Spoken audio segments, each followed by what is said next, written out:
You think you understand gravity. Step on a scale. See the number.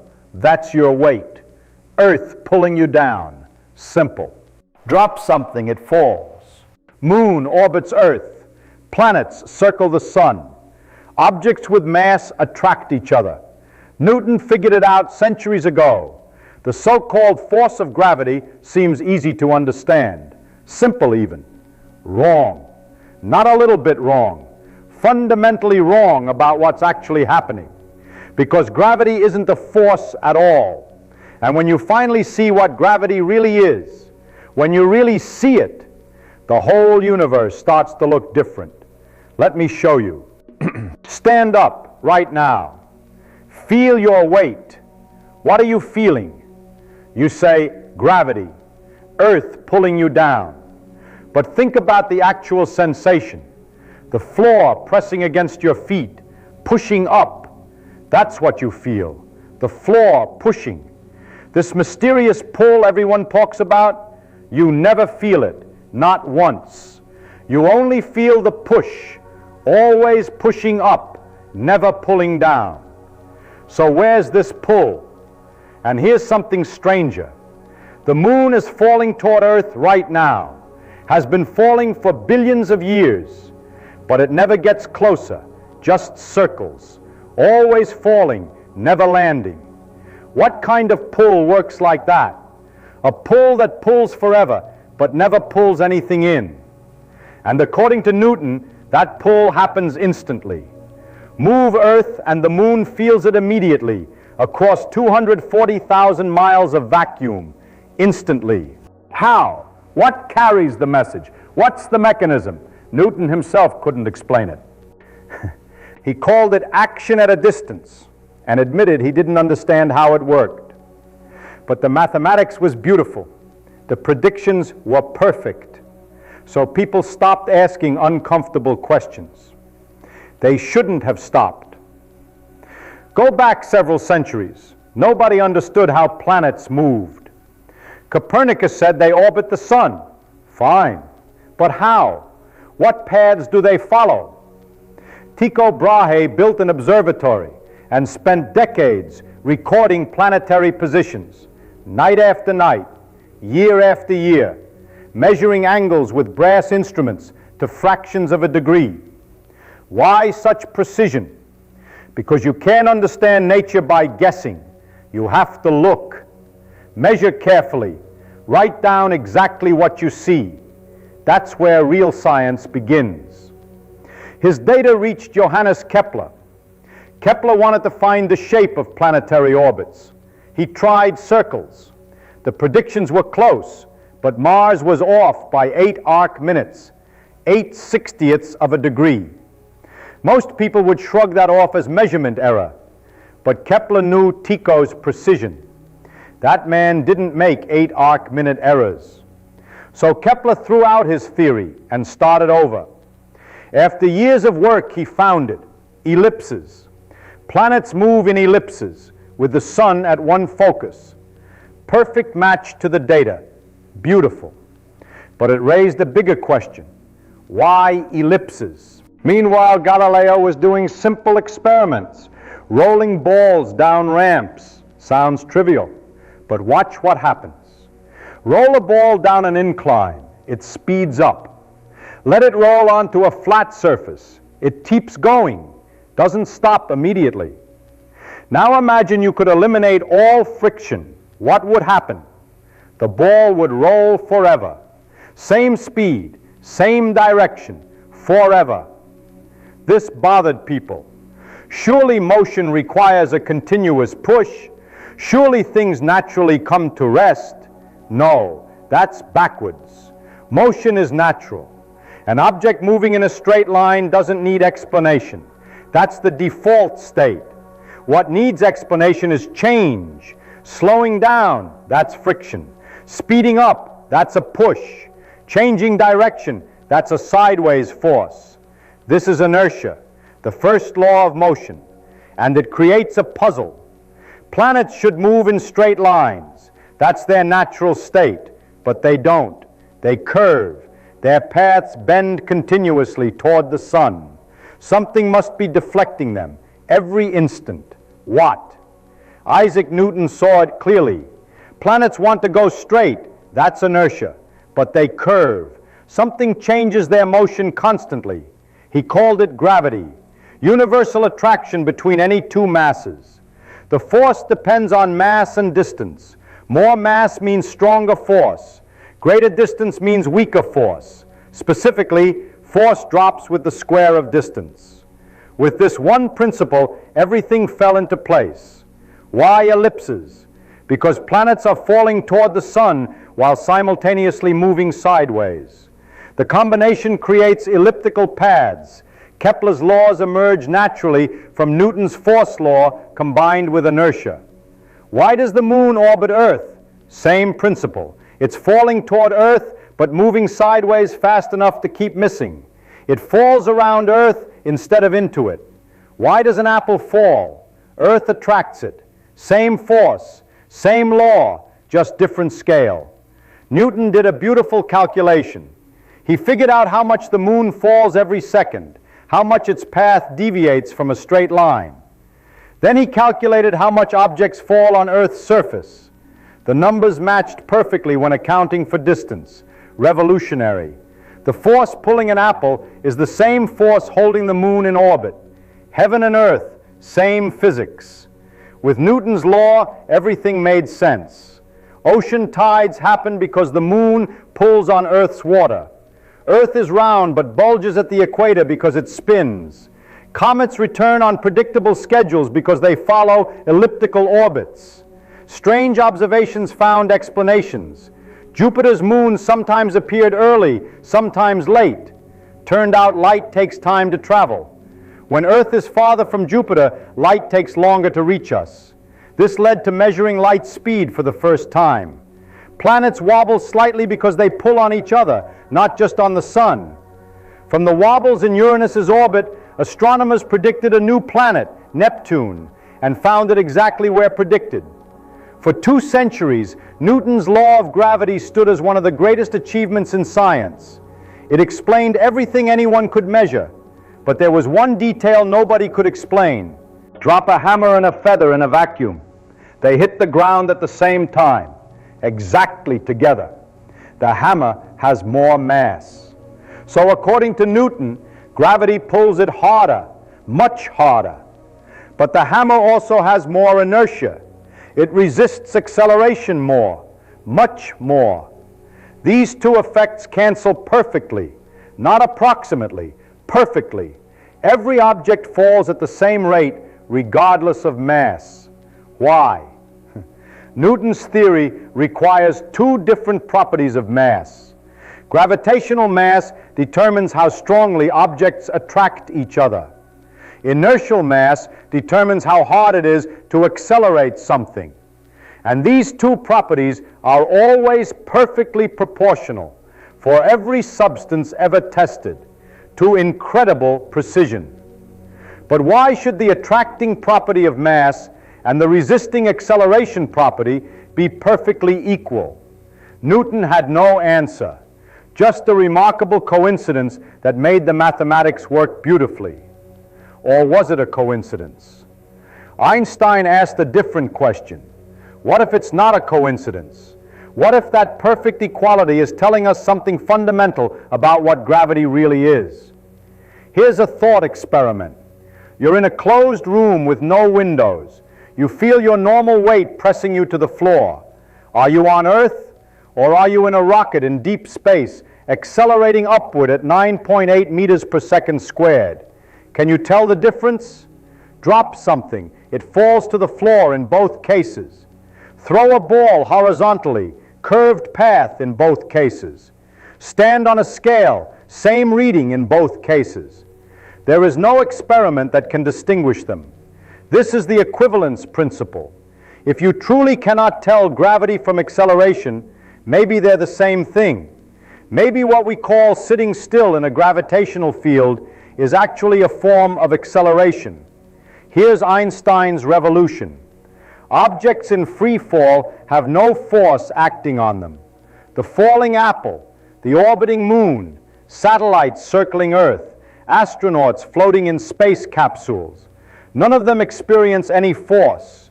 They're moving naturally, following their natural paths. No forces, no pulls, nothing acting on them. But the apple is clearly falling. Yes, but what if the apple isn't accelerating at all? What if it's following the straightest possible path and it's space itself that's curved? This is Einstein's profound insight. Gravity is not a force between objects. Gravity is the curvature of space and time. Massive objects don't pull on other objects. They warp the space around them.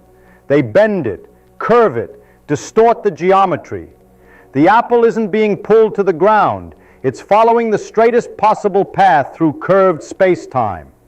But space-time near Earth is curved, so straight points toward Earth's center. You standing on the ground aren't being pulled down. You're trying to follow your natural path through curved space-time, a path toward Earth's center. But the ground is in your way. The ground pushes you upward, preventing you from following that natural path. That's what you feel as weight, not gravity pulling down. The ground pushing up, deflecting you from your natural trajectory through curved space-time. Einstein made a concrete prediction. If gravity is really curved space-time, then light should be affected too. Light has no mass. In Newton's theory, gravity shouldn't affect light at all. But if gravity is curvature of space itself, then light following the straightest path through curved space should bend. During a solar eclipse, astronomers measured the positions of stars near the sun's edge. The stars appeared displaced from their true positions. The starlight had bent, passing near the sun, exactly as Einstein predicted. This is gravitational lensing. We see it in observations all the time now. Massive objects bend light from more distant objects behind them, creating distorted images. Direct evidence that space itself curves in the presence of mass. Astronauts in orbit look weightless, floating around. Zero gravity up there, right? Wrong. The gravitational field at the altitude of satellites, a couple hundred miles up, is almost as strong as here on Earth's surface, about 90% as strong. So why do astronauts float? Because they're falling. The capsule is falling. Everything is falling toward Earth constantly. But they're also moving sideways very fast, about 17,000 miles per hour. As they fall, Earth's curved surface falls away beneath them. They keep missing. They fall around Earth instead of into it. Everything falls together at exactly the same rate. So there's no sensation of falling, no weight, no sense of up or down. It feels exactly like floating in empty space, far from any mass. This is equivalence in action. Free fall in a gravitational field feels identical to floating freely in empty space because they are the same thing. In free fall, no force acts on you. You're following the natural geometry of curved space-time. Think of Earth's surface. It's curved, but standing on it, it looks flat to you.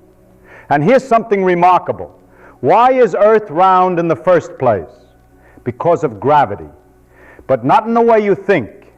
It's not that some force is pulling everything toward the center, molding Earth into a sphere. It's that space-time around Earth's mass is curved equally in all directions. Every piece of rock, every drop of water is trying to follow the straightest path through that curved geometry. And when everything follows those curves from all directions equally, you get a sphere. The only shape where every point on the surface is the same distance from the center. Earth is round because that's what happens when matter follows curved space-time. The shape emerges naturally from the geometry. An ant walking what it thinks is a straight line on that curved surface actually follows a curve. But from the ant's perspective, it's going perfectly straight. That's what's happening with everything near Earth, except it's not just space that's curved, it's space and time together, space-time. Massive objects create curves in space-time, depressions, wells, distortions. The sun creates a deep well. Earth creates a smaller one. Even you create a tiny well, too small to measure easily, but it's there. Objects moving near these wells naturally follow the curves, not because anything pulls them, because they're following the straightest possible paths through curved geometry. The moon orbits Earth because it's following the natural geometry of curved space around Earth. That geometry makes the straightest path into a circle. An apple falls because it's following curved space-time near Earth's surface. In that curved geometry, straight ahead through time points toward Earth's center. When you throw a ball, it follows a parabola, not because gravity pulls it down, because it's moving through curved space-time, and the straight line in that curved space looks like a curve to you. You're standing right now. You feel weight. In Newton's picture, gravity pulls you down and the floor pushes you up. Two forces balanced. In Einstein's picture, only one force acts on you, the floor pushing up. But if there's only one force, you should be accelerating, and you are. You're accelerating upward, constantly. The natural path through space-time points toward Earth's center. That's the free fall trajectory. But the floor is in your way. It pushes you upward, deflecting you from that natural path. You're like someone standing in an accelerating rocket. The floor pushes. You feel weight, not from any downward pulling force, from being accelerated away from your natural path. The apple hanging in a tree is also being pushed upward by the branch. When the branch breaks, the pushing stops. The apple is suddenly free to follow its natural path through curved space-time. It falls, but the apple isn't accelerating. The apple is finally free to move naturally. You, standing on the ground, are being constantly accelerated upward by the floor pressing against your feet. Falling is the natural state. Standing still requires a force. That's Einstein's revolution. Once you understand gravity as geometry, extreme phenomena make sense. A star is essentially a massive ball of gas. Its mass creates a deep well in space-time. The natural paths in that curved space point inward. What prevents collapse? Pressure from nuclear reactions in the core pushing outward. Balance. When the nuclear fuel runs out, the pressure drops. Balance breaks. The star collapses.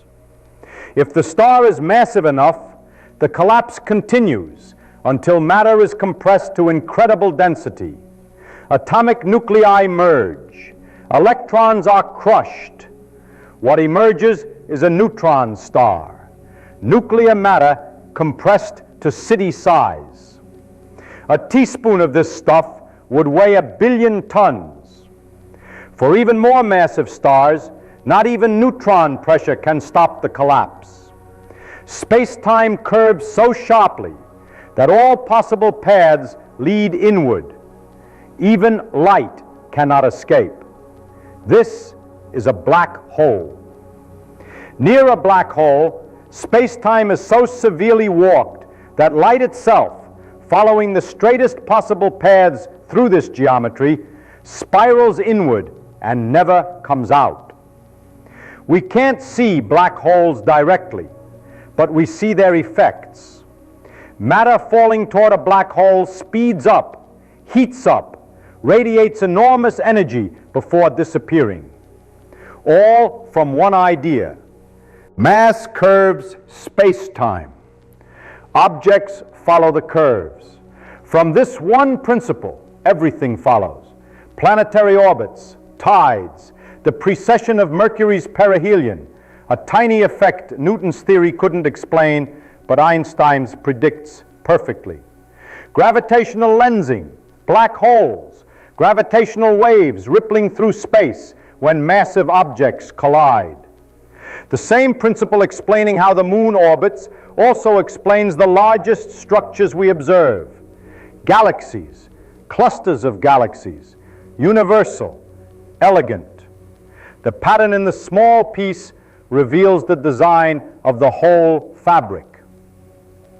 Newton's equations work beautifully for practical purposes.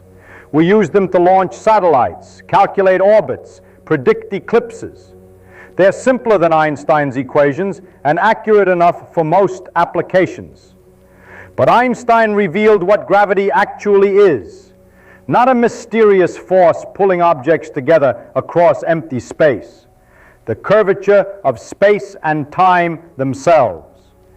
Mass tells space how to curve.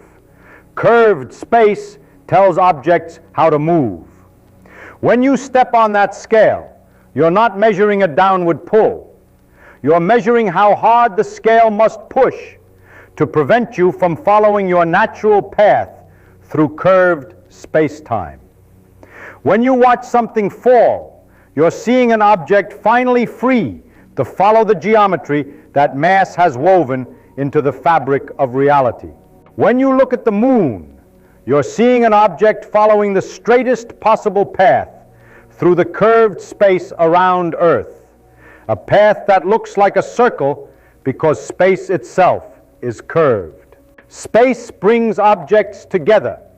That's what we call gravity, not a force, geometry.